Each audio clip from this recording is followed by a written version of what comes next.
Hi guys, welcome back to my next video. നമ്മൾ ഇന്ന് ഇവിടെ നോക്കാൻ പോകുന്നത് എബ്രിഡ് ഷൈൻ്റെ ഏറ്റവും പുതിയ സിനിമയായിട്ടുള്ള സ്പ തിയേറ്ററിലാണ് റിലീസ് ചെയ്തിട്ടുണ്ടായിരുന്നത്. ഇപ്പോൾ അത് ഒ ടി ടിയിൽ റിലീസ് ചെയ്തിട്ടുണ്ട്. 26-ാം തീയതി കണ്ടാണ് അത് ഒ ടി ടിയിൽ റിലീസ് ആയിട്ടുള്ളത്. ഞാൻ ഇപ്പോൾ കണ്ടിട്ട് ഏകദേശം 2 ദിവസമായി. പക്ഷേ തിരക്കുകൾ, ഇപ്പോൾ പുതിയ റിലീസുകളുടെ തിരക്കുകൾ കാരണം വീഡിയോസ് ചെയ്യാൻ പറ്റാണ്ടിരുന്നതാണ്. സോ ആ ഒരു സിനിമ തിയേറ്ററിൽ നിന്ന് മിസ്സായതാണ്. കാരണം അധികം തിയേറ്റർ റണ്ണ് കിട്ടാത്ത സിനിമയാണ്. എസ്പെഷ്യലി 18+ കൂടി ആയതുകൊണ്ട് അധികം തിയേറ്ററിൽ ഓടിയിട്ടില്ല. ഫാമിലി ഓഡിയൻസ് ഒന്നും അങ്ങനെ കയറിയിട്ടില്ല എന്നാണ് എൻ്റെ അറിവ്. ഞാൻ ഒരു തവണ പോയപ്പോൾ ഷോ അവിടെ ഇട്ടില്ല. പിന്നെ അത് ഒ ടി ടിയിൽ വരുമ്പോൾ കാണാമെന്നുള്ളതായി പിന്നെ തീരുമാനം. ട്രെയിലർ കാണുമ്പോൾ നമുക്ക് ഒ ടി ടിയിൽ നിന്ന് കണ്ടു കഴിഞ്ഞാലും കുഴപ്പമില്ല എന്ന് തോന്നിയിട്ടുണ്ടായിരുന്ന ഒരു സിനിമയായിരുന്നു സ്പ എന്ന് പറയുന്നത്. പക്ഷേ ഒരുപാട് നെഗറ്റീവ് റിവ്യൂസും കാര്യങ്ങളൊക്കെ വന്നിട്ട് പടം അധികം ഓടിയില്ല തോന്നുന്നു. ഒ ടി ടിയിൽ അവൈലബിൾ ആണ് ഈ ഒരു സിനിമ എന്ന് പറയുന്നത്. ഈ സിനിമ ഞാൻ കണ്ടപ്പോൾ എനിക്ക് തോന്നിയിട്ടുള്ള കാര്യങ്ങളെ കുറിച്ചിട്ടാണ് ഞാൻ ഇതിൽ സംസാരിക്കുന്നത്.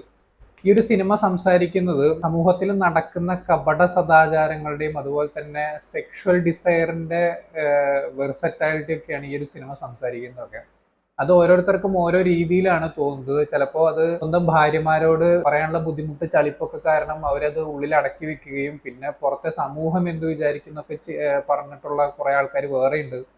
പിന്നെ ഒരുപാട് നന്മ മരങ്ങളായിട്ട് നടക്കുന്ന കുറെ ആൾക്കാരുണ്ട്. അവരുടെ ഒക്കെ ഉള്ളിലുള്ള ഇന്നർ ഫേസിനെ തുറന്നു കാണിക്കുന്ന ഒരു സിനിമയായിട്ടാണ് പേഴ്സണലി എനിക്ക് ഈ ഒരു സിനിമ തോന്നിയിട്ടുള്ളത്. അതിനൊരു ലൊക്കേഷൻ, അവർ സ്പാ എന്ന് പറയുന്ന ഒരു ലൊക്കേഷൻ തിരഞ്ഞെടുത്തു എന്നുള്ളത് മാത്രം. സോ അതിൽ കൂടെ ഒരുപാട് കാര്യങ്ങൾ ഈ ഒരു സിനിമ നമ്മളോട് സംവദിക്കുന്നുണ്ട്. എബ്രിഡ് ഷൈൻ അതിന് ഏറ്റവും വലിയൊരു കയ്യടി കൊടുക്കണം. കാരണം എന്താണെന്ന് വെച്ച് കഴിഞ്ഞാൽ ഇതുപോലത്തെ, അതായത് ഇദ്ദേഹം ഇത്രയും വലിയൊരു സംവിധായകനാണ്, ഈ ഒരു പ്ലോട്ട് എടുക്കാൻ തീരുമാനിച്ചത് തന്നെ വലിയൊരു കാര്യമായിട്ടാണ് എനിക്ക് പേഴ്സണലി തോന്നിയിട്ടുള്ളത്. ഈ സിനിമയ്ക്കകത്ത് അങ്ങനെ എന്റർടൈൻമെന്റ് വാല്യൂസ് എന്ന് പറഞ്ഞു കഴിഞ്ഞാൽ കുറച്ച് കോമഡി കാര്യങ്ങൾ ഉണ്ട് എന്നുള്ളത് ഒഴിച്ച് കഴിഞ്ഞാൽ ഇപ്പോൾ ആക്ഷൻ എന്റർടൈനർ അങ്ങനത്തെ പരിപാടിയൊന്നും അല്ല. ഒരു സ്പാ ലൊക്കേഷൻ എന്ന് പറയുന്നത് ഒരു സ്പായും പിന്നെ ഒരു കട, 1-2 കട, പിന്നെ കുറച്ച് പുറത്തെ ഭാഗങ്ങൾ കാണിക്കുന്നുണ്ട് എന്നുള്ളത് ഒഴിച്ച് കഴിഞ്ഞാൽ 1.25 മണിക്കൂർ, 1 മണിക്കൂർ 50 മിനിറ്റ് ഉള്ള സിനിമ 1 മണിക്കൂർ 40 മിനിറ്റും ഈ ഒരു സ്പായ്ക്കുള്ളിൽ തന്നെയാണ് ഈ ഒരു കാര്യങ്ങളൊക്കെ കറങ്ങി നടക്കുന്നത്. 1.5 മണിക്കൂറിന് മുകളിൽ എന്തായാലും ഈ ഒരു സ്പായിൽ കൂടിയാണ് കാര്യങ്ങൾ നടക്കുന്നത്. അവിടേക്ക് ഓരോ ക്യാരക്ടേഴ്സ് ഓരോരുത്തരുടെ ബാക്ക് സ്റ്റോറിയും കൊണ്ട് വരുന്നു.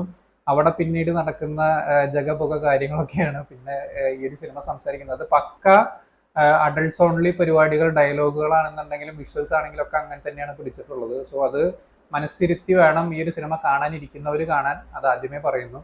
ഈ ഒരു സിനിമയുടെ പ്ലോട്ട് എന്ന് പറയുന്നത് ഇതാണ്. വളരെ ഇതിൽ ഗംഭീരമായിട്ടുള്ള പ്ലോട്ട് ട്വിസ്റ്റുകളോ കാര്യങ്ങളോ ഒന്നുമില്ല. അവസാനം ഒരു ട്വിസ്റ്റ് പോലെ ഒരു സാധനമൊക്കെ വെച്ചിട്ടൊക്കെ ഉണ്ട്. പക്ഷെ അത് എന്നെ സംബന്ധിച്ചത് വലിയ വർക്കായില്ല. ഇല്ലാന്നുണ്ടെങ്കിൽ പോലും ഇത് നല്ല രീതിയിൽ ആസ്വദിക്കാമായിരുന്നു എന്ന് എനിക്ക് തോന്നി. സോ അത് ഓരോരുത്തരുടെ പേഴ്സ്പെക്റ്റീവ് ആണ്. എന്നെ സംബന്ധിച്ച് ആ ഒരു ട്വിസ്റ്റ് വേണ്ടായിരുന്നു എന്ന് എനിക്ക് തോന്നി. പക്ഷെ എന്നാലും ഞാൻ ആസ്വദിച്ചു ഈ ഒരു സിനിമ എന്ന് പറയുന്നത്. ഈ സിനിമയെ കുറിച്ച് പറയുമ്പോൾ ഈ പ്ലോട്ടിന്റെ കാര്യം സംസാരിക്കുമ്പോൾ തന്നെ അത് എങ്ങനെ ആൾക്കാരിലേക്ക് എത്തിക്കാം എന്നുള്ളത് ആദ്യം ഒരു ചിന്ത പോകുമ്പോൾ കാസ്റ്റിംഗ് ഒരു വലിയൊരു ഇഷ്യൂ ആയിരിക്കും. കാരണം ഒരുപാട് ആൾക്കാരൊന്നും ഈ ഒരു ക്യാരക്ടേഴ്സ് ഒന്നും തിരഞ്ഞെടുക്കാൻ തയ്യാറാവില്ല. അത് വലിയൊരു റിസ്ക് ആണ് ഈ ഒരു സിനിമയ്ക്കകത്ത് ഇതിൽ അഭിനയിച്ചിട്ടുള്ള ആൾക്കാർ എടുത്തിരിക്കുന്നത്. കാരണം എന്താണെന്ന് വെച്ച് കഴിഞ്ഞാൽ ഇതൊക്കെ ചെറിയ പിള്ളേരെങ്ങാനും കാണേണ്ട സിറ്റുവേഷൻ ഉണ്ടായി കഴിഞ്ഞാൽ അവരുടെ മനസ്സിൽ ഇവരെ കുറിച്ചുള്ള ധാരണ ആ ഒരു സംഭവങ്ങളൊക്കെ ആയി മാറും. അതിനുള്ള എല്ലാ സാധ്യതകളും ഉണ്ട്. സോ അവർക്ക് ഏറ്റവും വലിയ കൈയടി, ഞാൻ എബ്രിഡ് ഷൈനിന് വലിയൊരു കൈയടി നൽകുന്നു. അതുപോലെ തന്നെ ഇതിൽ അഭിനയിച്ച ഓരോരുത്തർക്കും ആ ഒരു കൈയടി നൽകാൻ ഞാൻ ആഗ്രഹിക്കുന്നു. എസ്പെഷ്യലി നമുക്ക് ഓരോ ക്യാരക്ടേഴ്സ് ആയിട്ട് പറഞ്ഞു പോകാം. സിദ്ധാർത്ഥിന്റെ പോയിന്റ് ഓഫ് വ്യൂ കൂടിയാണ് ഈ ഒരു സിനിമ മൊത്തം പോകുന്നത്. അങ്ങനെ കാണാൻ ശ്രമിക്കണം, എന്നാലും നിങ്ങൾക്ക് ഇത് ആസ്വദിക്കാൻ പറ്റുള്ളൂ. ഒരിക്കലും എബ്രിഡ് ഷൈന്റെ കാഴ്ചപ്പാട് കൂടെ നിങ്ങൾ ഒരിക്കലും ഈ ഒരു സിനിമ കാണരുത്. ഇതിനകത്തെ കഥാപാത്രമായിട്ടുള്ള ജിബ്രൂന്നോ അങ്ങനെ എന്തോ ആണ് പേര് സിദ്ധാർത്ഥ ഭരതന്റെ കാഴ്ചപ്പാടുകളിൽ കൂടെ നിങ്ങൾ സിനിമ കാണാൻ ശ്രമിക്കുക. കാരണം അദ്ദേഹം ഈ ഒരു മെന്റാലിറ്റി കൂടെ പോകുന്ന ഒരാളും അതുപോലെ തന്നെ ഒരു വ്യത്യസ്തമായിട്ടുള്ള ഒരു സിനിമ പിടിക്കണമെന്ന ആഗ്രഹമുള്ള ഒരാൾ അവിടെ എത്തുമ്പോൾ അവിടുത്തെ കഥകൾ കേൾക്കുന്ന കാര്യങ്ങളൊക്കെയാണ് ഈ ഒരു സിനിമ സംസാരിക്കുന്നത്. സോ ആ ഒരു കാഴ്ചപ്പാടിൽ കാണാൻ ശ്രമിക്കുക. ഒരുപാട് നല്ല ഗംഭീര മുഹൂർത്തങ്ങൾ സിദ്ധാർത്ഥ ഭരതന്റെ കയ്യിൽ നിന്ന് തന്നെ വരുന്നുണ്ട്. അതുപോലെ തന്നെ അടുത്തൊരു ക്യാരക്ടർ ശ്രീകാന്ത് മുരളിയുടെ ഒരു ഡോക്ടർ കഥാപാത്രം ഉണ്ട്. നമ്മള് മലയാളം സിനിമയ്ക്കകത്തൊന്നും ഇതുപോലത്തെ കഥാപാത്രങ്ങളെ നമ്മൾ അത്ര അധികം എക്സ്പ്ലോർ ചെയ്തിട്ടില്ല. നമ്മൾ ഒരുപാട് ഇംഗ്ലീഷ് സിനിമകളിലും കാര്യങ്ങളൊക്കെ കണ്ടിട്ടുണ്ട്. നിങ്ങൾക്ക് സിനിമ കാണുന്ന സമയത്ത് മനസ്സിലാവും ഒരുപാട് അഡൾട്ട്സ് ഓൺലി ഡയലോഗുകളും അതുപോലെ തന്നെ കോമഡി സീക്വൻസുകളും കാര്യങ്ങളൊക്കെ ആയിട്ട് മുന്നോട്ട് പോകുന്ന ഒരു കഥാപാത്രമാണ് ശ്രീകാന്ത് മുരളിയുടെ. ഞാൻ ചിരിച്ചൊരു വഴിയായി എന്ന് പറയാം. അതുപോലെ തന്നെ എനിക്ക് ഏറ്റവും ഇഷ്ടപ്പെട്ട 2 കഥാപാത്രങ്ങളാണ് ഇതിൽ. അലക്സാണ്ടർ പ്രശാന്തിന്റെയും അതുപോലെ തന്നെ ദിനേശ് പ്രഭാകർ എന്ന് പറയുന്ന പുള്ളിക്കാരൻ എടുക്കുന്ന റോൾസ് ഒക്കെ അത്യാവശ്യം നല്ല രീതിക്ക് വരാറുണ്ട്. അതുപോലെ തന്നെ അലക്സാണ്ടർ പ്രശാന്ത് ആണെങ്കിലും തിരഞ്ഞെടുക്കുന്ന റോളുകളൊക്കെ അത്രയും മികച്ചതാക്കാറുണ്ട് അവരെ രണ്ടുപേരെയും സംബന്ധിച്ച്. ദിനേശ് പ്രഭാകറിന്റെ ക്യാരക്ടറിനെ സംബന്ധിച്ചൊരു എഴുത്തുകാരനാണ് അയാൾ, ഒരു കവിയാണ് അയാൾ. അയാളുടെ സംസാരത്തിലൊക്കെ ഓവർ നന്മയൊക്കെ നിറഞ്ഞിട്ട് ഒരു പരിപാടി ആൾ പിടിച്ചു വെച്ചിട്ടുണ്ട്. ഗംഭീര പെർഫോമൻസ് ആയിരുന്നു എന്ന് പറഞ്ഞാൽ ഗംഭീര പെർഫോമൻസ് ആയിരുന്നു. ദിനേഷ് പ്രഭാകറിന്റെ നോട്ട് ചെയ്ത് വെച്ചോ. അതുപോലെ തന്നെ അലക്സാണ്ടർ പ്രശാന്തിന്റെ അതെ, നമ്മൾ ഈ കപട സദാചാരം എന്നൊക്കെ പറയുന്നതിന്റെ എക്സ്ട്രീം വേർഷനാണ് അലക്സാണ്ടർ പ്രശാന്തിന്റെ ക്യാരക്ടർ അതിൽ കാഴ്ചവെച്ചിട്ടുള്ളത്. സോഷ്യൽ മീഡിയയിലൊക്കെ ചിലപ്പോൾ അതിന്റെ ക്ലിപ്പുകളൊക്കെ കിട്ടിയിട്ടുണ്ടോ എന്ന് എനിക്കറിയില്ല. ഞാൻ 1-2 സ്ഥലങ്ങളിൽ അത് കണ്ടു. അലക്സാണ്ടർ പ്രശാന്തിന്റെ മാത്രമായിട്ടുള്ളൊരു സാധനം കിട്ടില്ല പെർഫോമൻസ് ആ സീക്വൻസ്. അതില് അലക്സാണ്ടർ പ്രശാന്തിന്റെ ഒപ്പം ആ ഒരു സീക്വൻസിൽ റിയ എന്ന് പറയുന്ന ഒരു ക്യാരക്ടർ, അതായത് അവരുടെ ശരിക്കുള്ള നെയിം രാധിക എന്നാണ് എൻ്റെ ഓർമ്മ.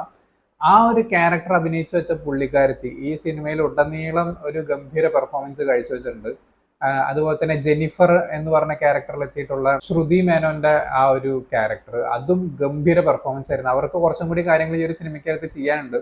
അത് നിങ്ങൾക്ക് സിനിമ കാണുന്ന സമയത്ത് മനസ്സിലാക്കും. റിയ എന്ന് പറയുന്ന ആ ക്യാരക്ടർ മുത്തുമണി എന്ത് രസമായിട്ടാണ് അവരത് ചെയ്തു വെച്ചിരിക്കുന്നത് എന്ന് പറയാം. അടിപൊളി ക്യാരക്ടറായിരുന്നു.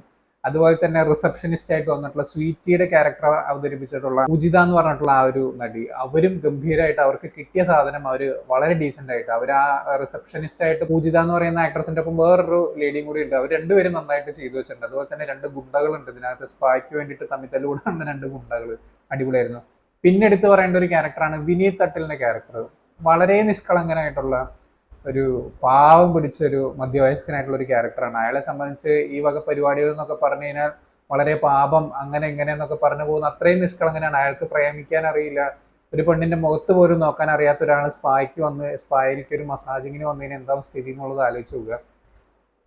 അത് നല്ല രീതിയിൽ നല്ല കോമഡിയും കാര്യങ്ങളൊക്കെ ആയിട്ട് വിനീത് തട്ടിലും അറിയ എന്ന് പറയുന്ന ക്യാരക്ടർ അവതരിപ്പിച്ചിട്ടുള്ള രാധിക എന്ന് പറഞ്ഞിട്ടുള്ളവരും കൂടിയിട്ട് ഗംഭീരമായിട്ട് അത് വിഷ്വലിക്ക് കൊണ്ടുവന്നിട്ട് അത് നല്ല രസമായിട്ട് അവരത് അവതരിപ്പിച്ചിട്ടുണ്ട് ആ ഒരു പെയർ.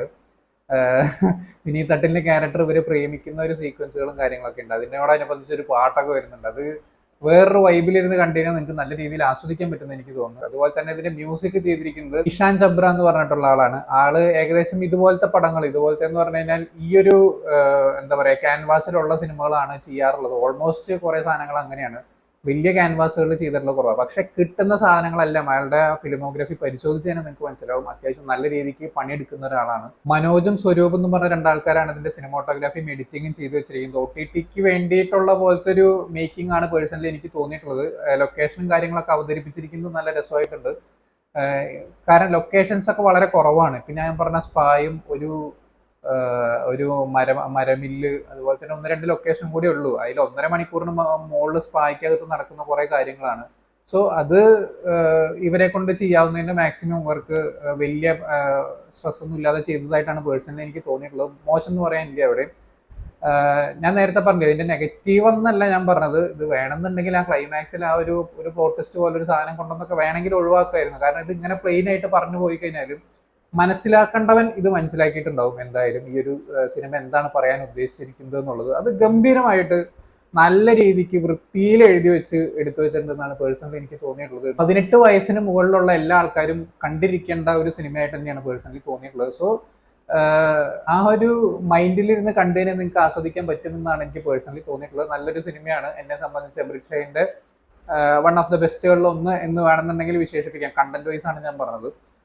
അങ്ങനത്തെ ഒരു സിനിമയായിട്ടാണ് പേഴ്സണലി തോന്നിയിട്ടുള്ളത്. സോ എന്തായാലും ഇത് ഓൺലൈൻ പ്ലാറ്റ്ഫോമുകളിൽ അവൈലബിൾ ആണ്. എന്തായാലും കാണാത്തവരുണ്ടെങ്കിൽ കണ്ടു നോക്കുക. നിങ്ങൾ ഈ ഒരു സിനിമ കണ്ടിട്ടുള്ളവരാണെങ്കിൽ എന്താണ് അഭിപ്രായം എന്നുള്ളത് താഴെ കമന്റ് ബോക്സിന്റെ വീഡിയോ ഇഷ്ടപ്പെട്ട ലൈക്ക്, ഷെയർ, കമന്റ് ചെയ്യുക, ചാനൽ സബ്സ്ക്രൈബ് ചെയ്യുന്നവരെ മറക്കാതിരിക്കാം. See you in the next video, guys.